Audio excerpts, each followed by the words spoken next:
আমরা আজকে যার কথা বলবো তিনি ছাড়া মহাভারত অসম্পূর্ণ। আবার তিনিই হলেন মহাভারতের সবথেকে শয়তান ব্যক্তি। তিনি আর কেউ না, ঠিকই ধরেছেন, তিনি হলেন শকুনি। তিনি যেমন দুষ্টু কূটনীতিবিদ ছিলেন, তেমনই কিন্তু তার শাস্তি হয়নি। শেষকালে তিনি স্বর্গলাভ করেছিলেন। কিন্তু কেন এই শকুনির স্বর্গলাভ হয়েছিল, আজকে এই বিস্তারিত তথ্য নিয়ে আমি আলোচনা করব। তবে বলবো ভিডিওটি শুরু করার আগে চ্যানেলটিকে সাবস্ক্রাইব করে পাশে থাকুন, কমেন্টে লিখুন জয় শ্রীকৃষ্ণ। চলুন এবারে শুরু করা যাক। গান্ধার রাজ্যের রাজা ছিলেন সুবল। তিনি গান্ধার নরেশ নামেও পরিচিত। তিনি ধৃতরাষ্ট্রের সঙ্গে গান্ধারীর বিবাহ দিয়েছিলেন এবং তারপরেই গান্ধারীর সাথে হস্তিনাপুরের অন্ধ যুবরাজ ধৃতরাষ্ট্রের বিবাহ হয়। তবে বিবাহের পরবর্তীকালে গান্ধার নরেশের মৃত্যু হয়। তবে তার আদেশ ছিল শকুনি যাতে তার দেহের হাড় দিয়ে পাশা তৈরি করে, এবং তাই শকুনি তার পিতার হাড় দিয়ে পাশা তৈরি করেছিল। এই পাশা ছিল এমন এক পাশা যা যে কোনো প্রকার জুয়া খেলাতে শকুনিকে কেউ হারাতে পারবে না, এমনই ফল লাভ করত। তবে আসি আসল কথায়, শকুনি কেন স্বর্গলাভ করল? শকুনি ছিল কর্তব্যপরায়ণ।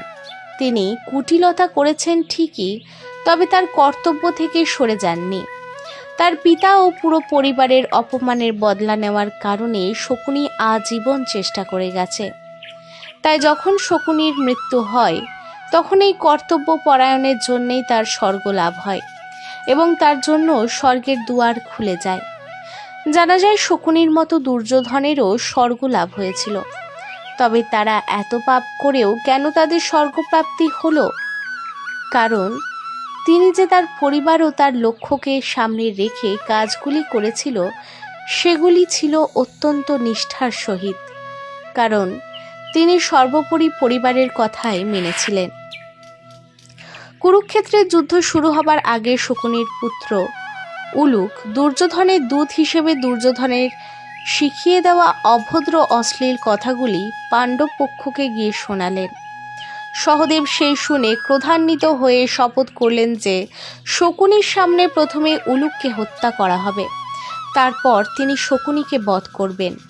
যুদ্ধের শেষে সহদেব ভাইয়ের হাতেই শকুনির পুত্র উলুক ও শকুনির মৃত্যু হয়। তবে শকুনি কৌরবদের প্রতি দায়িত্বশীল ছিলেন এবং তাদের রক্ষা করার জন্য সর্বদা চেষ্টা করতেন। তার এই দায়িত্ববোধও তার স্বর্গে যাওয়ার একটি কারণ ছিল। তিনি কেবল কারুবাস, ধৃতরাষ্ট্র এবং ভীষ্ম পিতামহের কাছ থেকে তার বোন গান্ধারীর সাথে করা প্রতারণার প্রতিশোধ নিচ্ছিলেন। গান্ধারী ছিলেন ভারতের সব থেকে সুন্দরী রাজকন্যাদের মধ্যে অন্যতম, কিন্তু দুর্ভাগ্যবশত তিনি ভীষ্ম পিতামহের আক্রমণ থেকে তার রাজ্যকে রক্ষা করার জন্য এক অন্ধকে বিবাহ করেছিলেন। এটাই সত্যি। তাই শকুনি তার পরিকল্পনা দক্ষতার প্রতি অত্যন্ত কৃতজ্ঞ ছিলেন এবং কৌরবদের বিরুদ্ধে ষড়যন্ত্রে তিনি অত্যন্ত বুদ্ধিমান ছিলেন।